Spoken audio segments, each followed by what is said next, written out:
Assalamualaikum warahmatullahi wabarakatuh. Waalaikumsalam. Alhamdulillah rabbil alamin. Wa bihi nasta'in ala umuri dunya wad din. Asyhadu an la ilaha illallah wahdahu la syarika lah. Wa asyhadu anna Muhammadan abduhu wa rasuluh. Allahumma shalli wa sallim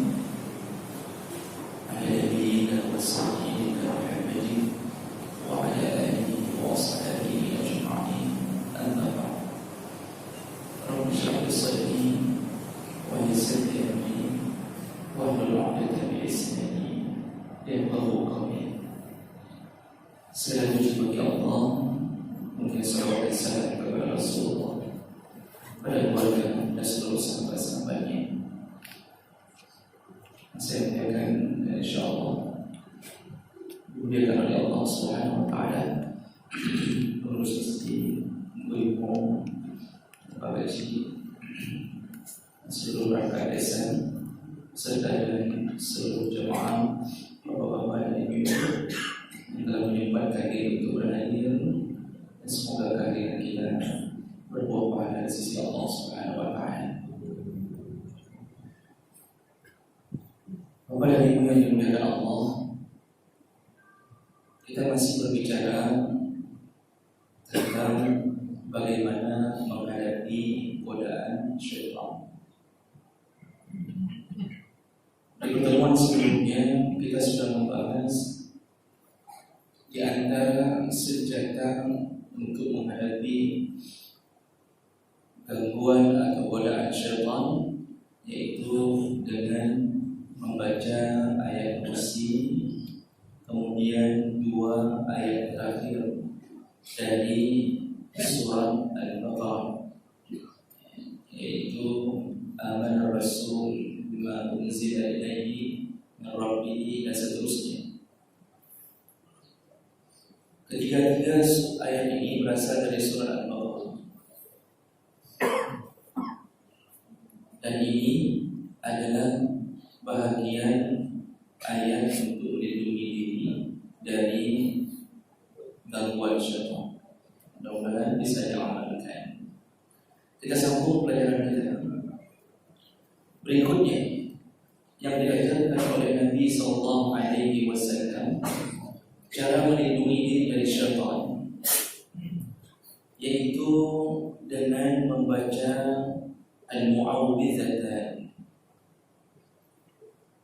2 surat Mu'awwidhat, yaitu surat untuk melindungi diri. Qul huwallahu, qul a'udzu birabbil falaq, dan qul a'udzu birabbin nas. Yang dimaksud dengan Mu'awwidhatain di situ adalah surat Al-Falaq dan surat An-Nas. Dulu Rasulullah SAW sebelum turun 2 surat ini, jadi 2 surat ini turunnya di Makkah, disebut dengan surat Makkiyah. Sebelum turun 2 surat ini, Abi Sa'id Al-Khudri menceritakan, qala kana Rasulullah SAW yata'awwazu minal jan wa 'ainil insan. Dulu pun Rasulullah sudah memohon perlindungan dari Allah dari gangguan jin.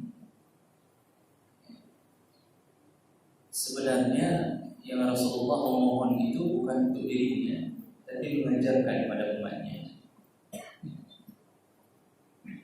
Lalu juga beliau bermohon kepada Allah dari ainil insan. Ada satu penyakit yang disebut ain. Kalau orang yang sering meruqyah itu diajarkan salah satu penyakit yang menyebabkan orang disihir, kesurupan. Salah satunya adalah karena terjadinya ain. Ain itu mata. Apa maksudnya? Terjadi karena pandangan manusia yang hasad. Kita ini tiba-tiba berubah sakit Salah satunya adalah hasadnya manusia kepada kita. Penyakit hasad ini disebut ain. Masalahnya dia hasadnya dia tidak simpan di hati saja, tetapi dia keluarkan sifat hasadnya melalui sihir. Tidak senang lihat orang tetangga sudah punya mobil, dia punya juga, cuma mobil mainan, maka timbul hasad. Tetangga naik gajinya, dia naik tensinya, jadi timbul hasad. Di saat itu mulailah dia mendatangi dukun dan menyihir orang yang dia tidak senangi, disebut dengan ain. Maka berhati-hatilah kepada kita semuanya, baik dan bergaya itu tuh. Kira-kira bahasa haluan. Ibu-ibu jangan terlalu banyak pakai emas, kecuali di balik jilbab. Yang lain yang di tangan cukup 1 jari. Jangan 5 jari diisi per jari 5 manyam. 5 jari sudah 25 manyam. Itu baru tangan yang kanan, belum tangan yang kiri. Kenapa? Menimbulkan hasad. Jadi oleh karena itu diceritakan oleh Abi Sa'id, dulu Rasulullah pun sudah mengajarkan dia meminta sesuatu kepada Allah untuk berlindung dari jin dan pandangan manusia. Cuma kata Abi Sa'id, hatta nazalat al-mu'awwizatan, sampai turunlah 2 surat, yaitu mu'awwizatan. 2 surat ini turunnya sekaligus. Kapan turunnya? Di waktu Rasulullah disihir oleh seorang Yahudi dari Bani Kainuqa. Apa yang terjadi pada Rasulullah? Dalam hadis disebutkan beliau merasa melakukan sesuatu padahal tidak melakukannya. Jadi seakan-akan sudah merasa saya sudah berwudu padahal belum. Jadi sudah mulai bergaul. Ada orang yang menolak hadis ini dengan mengatakan tidak mungkin Rasulullah bisa disihir. Tetapi banyak ulama yang melihat hadis ini dalam keadaan sahih dan Rasulullah benar-benar pernah disihir. Disihirnya Rasulullah bukan menunjukkan lemahnya beliau, tetapi ingin menunjukkan kepada umat bahwa cara menanggulangi sihir adalah diturunkannya 2 surat. Jadi 2 surat itu asbabun nuzulnya gara-gara itu. Apa yang turun? Langsung malaikat Jibril turun menemui Nabi lalu menceritakan, ya Rasulullah, engkau telah disihir dan buhulnya ditanamkan di salah satu sumur. Langsung Jibril yang kasih tahu. Kita disihir bertahun-tahun, Jibril tidak pernah turun. Beda dengan Rasulullah. Jadi Rasulullah SAW tidak sampai kesurupan, cuma agak sedikit merasa sudah melakukan sesuatu, padahal belum melakukannya. Setelah turun 2 surat itu, falamma nazalata, begitu 2 surat itu turun, akhaza bihima wa taraka ma siwahuma. Semenjak itu Rasulullah kalau berlindung terhadap gangguan jin dan terhadap gangguan sifat hasad manusia, selalu memakai 2 surat ini. Dan dia tinggalkan surat-surat yang lain, dia tinggalkan bacaan ta'awuz yang lain, kalau demi menjaga gangguan dari syaitan dan manusia. Ini yang dilakukan oleh Rasulullah SAW. Hadis riwayat An-Nasa'i di dalam Sahih Sunan An-Nasa'i. Bapak dan Ibu yang dimuliakan Allah SWT, kenapa surat ini yang menjadi pilihan untuk menghadapi syaitan? Pertama, kandungan ayatnya. Memang ayatnya adalah ayat untuk bertawakal dengan kuasa Allah SWT. Cuma beda ayat ini, surat ini ada perbedaannya. Yang pertama, kalau di dalam surat Al-Falaq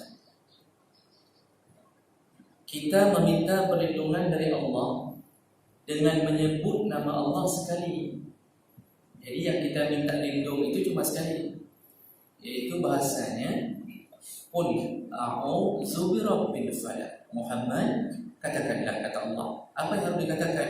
A'udzu birabbil falaq. Aku berlindung dari Tuhan atau Allah pemilik subuh. Aku berlindung dari Tuhan atau Allah pemilik subuh. Rabbil falaq, yang menciptakan subuh. Nanti kaitannya dengan ayat berikutnya. Jadi yang kita minta perlindungan dari Allah cuma sekali. Cuma sekali saja. Jadi cukup, ya Allah, wahai yang pemilik subuh. Begitu contohnya. Tapi objek yang akan diminta itu dari apa minta perlindungannya? Tadi mintanya sama Allah. Dari masalah apa? 4 masalah Allah katakan. Yang pertama, qul a'udzu birabbil falaq. Yang pertama, min syarri ma khalaq. Ya Allah, lindungi aku dari kejahatan makhluk yang telah Engkau ciptakan. Jadi kita minta perlindungan pertama dengan surat Al-Falaq ini. Kalau ada orang yang berniat buruk pada kita, yang menyukai kita baca suratnya, insya-Allah dengan keyakinan, tapi dengan keyakinan. Ada orang yang tidak terlalu yakin, ada bacanya masih pergi ke dukun juga. Ini tidak yakin. Minta perlindungan pertama dari kejahatan manusia. Selama ini orang kenapa banyak berhasil dijahati oleh manusia? Karena tidak meminta perlindungan dari Allah. Kalau Allah tidak kita minta ikut campurnya dalam urusan kita, maka Allah membiarkan hamba ini mengurusi dirinya sendiri. Maka yang paling hebat manusia yang selalu berada dalam lindungan Allah di saat dia minta Allah untuk melindunginya. Bapak Ibu, kalau kita orang kaya, kena embung-embung bencut kena. Misal ada tetangga miskin yang kita sedekah setiap hari sudah, tetapi untuk kita menghambakan diri kepada orang miskin kan tidak.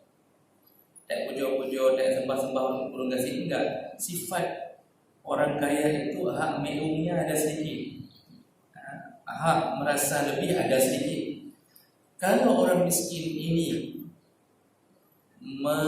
membuat gengsinya, artinya dia tidak berusaha meminta kepada orang kaya ini. Artinya kalau dia sakit, dia tidak minta mobil untuk bentak diantar, dia tidak minta beras, dia tidak minta. Lama-kelamaan karena bencut orang kayanya mengatakan, hai menyohana lagi kakak. Dia urusan dia sendiri. Kita waktu hari raya, tidak semua saudara yang kita kasih amplop. Yang sering kita kasih amplop siapa? Yang meminta. Jadi ada anak keponakan, anak kuman sama saja. Itu meminta Pak Wah, yuk pengen baju. Nah, kita orang kaya merasa bagus nak. Kamu tahu siapa Pak Wah? Menyapa orang kaya harus mami, kamu tahu nak. Nah, kita sering kasih. Tapi kalau ada anak-anak yang kira-kira menahan gengsi, kita tanya hanya 4-6 dok. Anak ini ada uang ni sedikit. Lalu dia gengsi pula. Dia mengatakan, oh lu mana boleh pengen orang Pak Wah. Saya enggak perlu uang Pak Wah. Itu model begitu, kita akan terus merasa apa? Ya sudah, kalau enggak perlu, tinggal bujuk beli. Ada sifat itu, Pak. Ini bukan pengalaman pribadi, pengalaman orang. Jadi sifat itu tetap ada. Maka Allah bukan tidak mau mengurusi hamba. Allah itu juga melihat sejauh mana hamba mengangkat tangannya membutuhkan Allah. Maka Allah paling suka kepada orang yang menghambakan diri. Maka tidak semua orang disebut abdun oleh Allah. Nabi Muhammad mendapat gelar abdun. Kenapa? Apapun cerita Nabi Muhammad langsung angkat tangan minta sama Allah. Kita menyogolong menjepit baiku, dia golongan lelaki ya Allah. Kita tunggu dijepit ekor kita dulu baru kita minta sama Allah. Yang kita minta pertama siapa? Pengacara. Asal ada urusan apa-apa pengacara.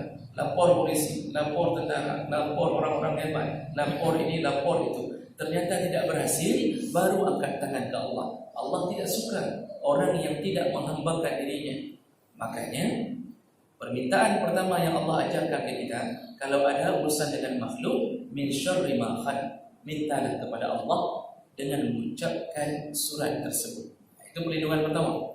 Yang kedua, min syarri ma khalaq wa min syarri ghasiqin idza waqa. Dari, ya Allah, lindungilah aku dari kejahatan malam yang gelap gulita. Berarti surat ini juga berfungsi kalau timbul rasa takut di tengah gelapnya malam. Dan ini wajar. Kita ini Pak menyokong sepun. Ya, di Jakarta baru berapa hari sepun. Heboh mesabah negara Pak. Baru berapa hari mati lampu PLN. Padahal kadang-kadang tidak terlalu gelap juga, ada lampu, ada genset macam-macam. Tapi rasa ketakutan untuk meneruskan hidup ada. Makanya diceritakan oleh Uqbah bin Amir radhiyallahu anhu qala, "Baina ana asirun ma'a Rasulillah sallallahu alaihi wasallam, baina Juhfah wal Abwa." Pernah kami waktu pulang bersama Rasulullah, kami terperangkap di antara Juhfah dan Abwa. إذ غشيتنا ريح وظلمة شديدة. Jadi perangkap di tengah padang pasir. Kata Uqbah bin Amir, kami diselimuti oleh kegelapan yang syadid, luar biasa gelap. Kan masa Rasulullah tidak ada lampu, tidak ada lampu panjang pun tidak ada. Apalagi senter yang model pakai baterai bisa cas keluar dari bawah, tidak ada. Ditiup oleh angin yang kencang, kata Allah. Udah angin, gelapnya luar biasa. Faja'ala Rasulullah sallallahu alaihi wasallam yata'awwazu. Lalu Rasulullah mengajarkanku untuk berta'awuz, meminta perlindungan di tengah gelapnya malam. Apa dia? Bi'a'udzu birabbil falaq wa a'udzu birabbin nas. Disuruh baca oleh Rasulullah di saat sedang gelapnya malam dengan dua surat tersebut. Wa yaqulu, lalu beliau berkata, ya Uqbah, wahai Uqbah, ta'awwas bihima, berlindunglah engkau dengan dua surat itu. Fama ta'awwaza muta'awwizun bimislihima, tidak layak seseorang yang minta perlindungan kecuali perlindungan dia ucapkan melalui dua surat itu. Hadis riwayat Abu Daud dalam Sahihul Jami' dengan derajat yang sahih.